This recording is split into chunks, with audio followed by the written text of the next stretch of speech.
My son stopped speaking to me after I tried to destroy his relationship, and part of me still keeps searching for evidence that I was right. That is the ugliest truth I can tell about myself. I wish I could say I immediately understood how wrong I was the moment he found out. I wish I could describe some instant moral clarity where I saw my behavior exactly as it was and collapsed into remorse. But that is not what happened. At first, I was furious with him. Furious that he chose a woman 15 years older than him. Furious that he spoke to me like I was some controlling stranger instead of the mother who raised him alone for most of his life. Furious that this woman, this nearly 40-year-old woman, somehow became more trustworthy to him than I was. Even now, writing that, I hear how bitter it sounds. But bitterness was easier than fear. The truth underneath everything was fear. My son Daniel is 24 years old.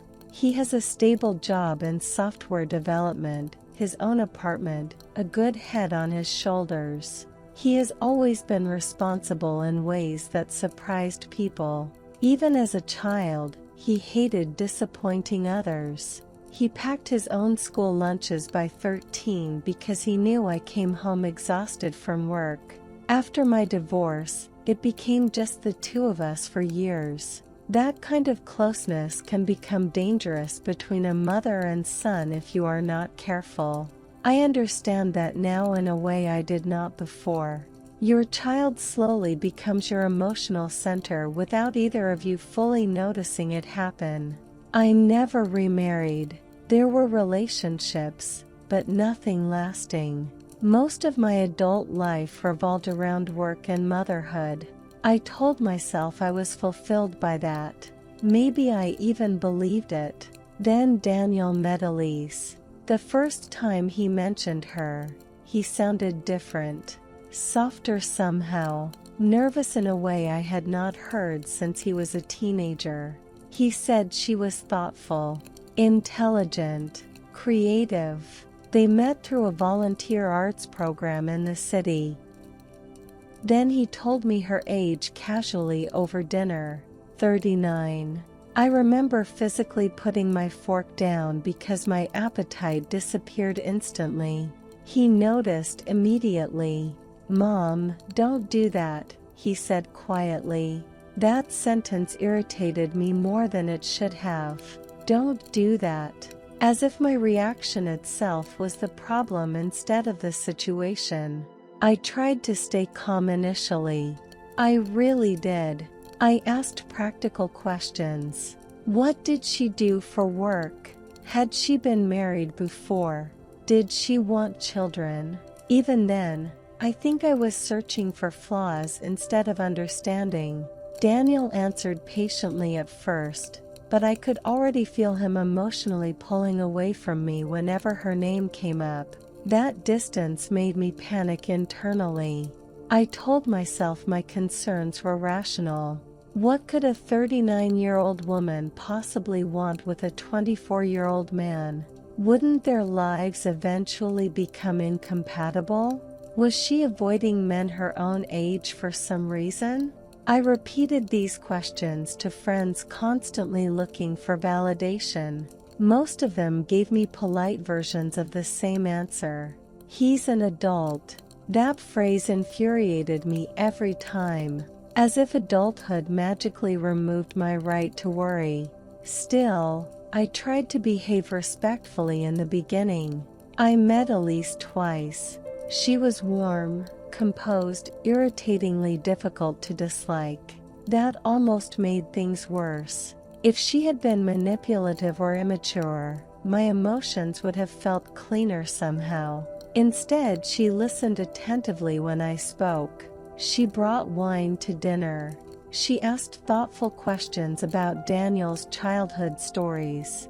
Watching them together unsettled me because he looked genuinely peaceful around her. Part of me hated witnessing that closeness. Another part felt ashamed for hating it. One evening after they left my house, I stood at the sink washing dishes and suddenly burst into tears without fully understanding why. The reaction embarrassed me immediately. I remember thinking, "What is wrong with you?" But deep down I knew. I was grieving. Not just his childhood. Not just aging. I was grieving the loss of emotional importance in his life. That realization makes me sound selfish, and maybe I was. Probably I still am in some ways. When your child becomes an adult, people expect you to transition gracefully into the background of their life. Some mothers manage that naturally. I did not. Especially because Daniel had always been emotionally close to me. We talked constantly, shared routines, Sunday breakfasts, random phone calls during his work breaks. Then suddenly his attention belonged somewhere else. I started noticing every change obsessively, longer gaps between texts, missed Sunday visits, the way he smiled at his phone during dinner. I told myself my discomfort was about the age difference, but if I am brutally honest, some of it was jealousy, not romantic jealousy. Something sadder and more humiliating than that. Displacement. I felt replaced emotionally, and instead of confronting that honestly, I transformed it into moral concern because moral concern sounds noble. Around that time, I started fixating on the future. What if she wanted children immediately because of her age? What if he woke up at 35 resentful for missing out on younger relationships? What if she aged visibly faster and he eventually felt trapped? I obsessed over these imagined futures until they started feeling real. Meanwhile, Daniel just looked happy. That irritated me too. I know how awful that sounds. There were moments where I wanted him to notice problems because his certainty made me feel irrational. If he had shown even slight doubt, maybe I would have softened. Instead, the more secure he became, the more desperate I felt to interrupt it somehow. Desperation makes people behave terribly. I contacted Elise privately one afternoon after finding her social media through mutual connections. At first the messages were polite, casual. I invited her to a gallery event with some professional men closer to her age. Even writing this now fills me with embarrassment. At the time, though, I convinced myself it was strategic rather than cruel. I thought if she connected naturally with older men, maybe she would realize how temporary her relationship with Daniel really was. That is the lie I told myself. The uglier truth is that I wanted her attention elsewhere so my son would come back emotionally. Not fully, of course. I understood he was an adult, but I wanted things restored to something familiar. I also started introducing Daniel to younger women constantly. Daughters of coworkers, family friends, waitresses I exaggerated interest from. He noticed eventually. One evening he looked at me across the dinner table and said quietly, "Why are you trying so hard to ruin this?" I denied it immediately.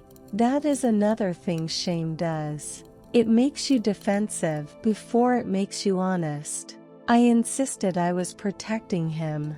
I insisted he was too young to understand long-term consequences. I insisted any mother would be concerned. Part of me even believed it still.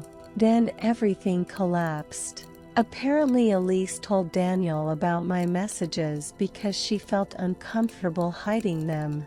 He confronted me over the phone one Tuesday evening while I stood in a grocery store parking lot. I can still remember every detail of that conversation.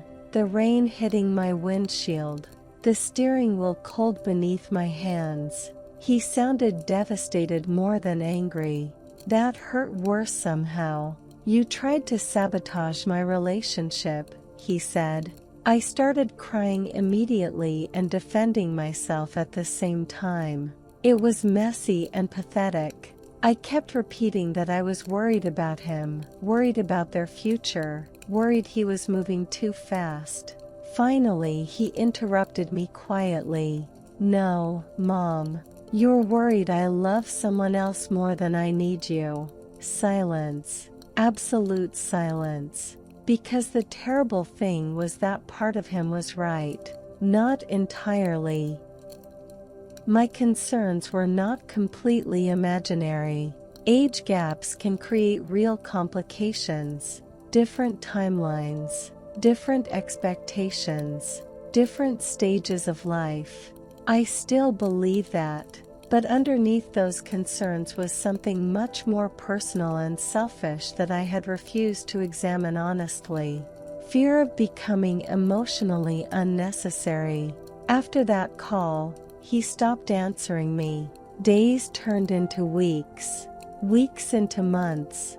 I kept texting anyway at first. Long messages. Short messages. Practical messages pretending nothing happened. No response. At night I walked through my house touching objects connected to his childhood like they were artifacts from a vanished country.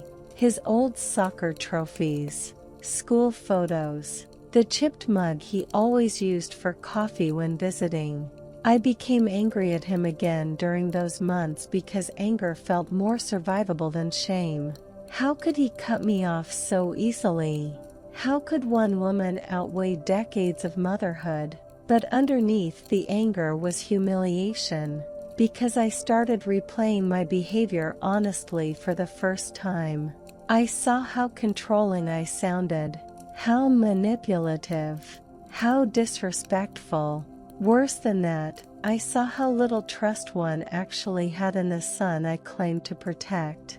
Daniel was not reckless. He was thoughtful and emotionally intelligent. I had raised him to think carefully about relationships, and then the moment he made a choice I disliked, I treated him like a child incapable of understanding his own life. That realization hurt. About 6 months after our last conversation, I saw them accidentally at a bookstore cafe downtown. They looked ordinary together. That surprised me. Not scandalous. Not inappropriate. Just deeply comfortable. Elise was reading while Daniel talked about something enthusiastically, moving his hands the way he always has when excited. She looked at him with quiet attention. And suddenly I felt this sharp grief because I understood something too late.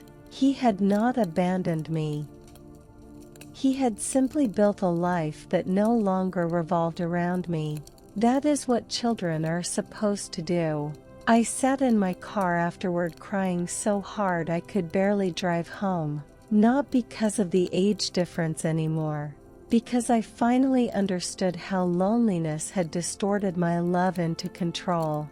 A few weeks later, I wrote him a letter. Not defending myself. Not explaining. Just apologizing honestly. I told him he deserved the dignity of making his own mistakes and choices. I told him my fear had made me behave selfishly. I admitted I treated his adulthood like betrayal instead of growth. I did not mention Elise's age once. That part no longer felt central somehow. He has not fully forgiven me yet. We speak occasionally now. Brief phone calls. Careful conversations. The warmth between us still feels fragile, like something recovering from injury. Sometimes I still struggle privately with their relationship. I am not magically transformed into someone completely comfortable with it, but discomfort is different from entitlement. I know that now. And perhaps the hardest part of motherhood is accepting that loving your child deeply does not give you ownership over the shape of their life.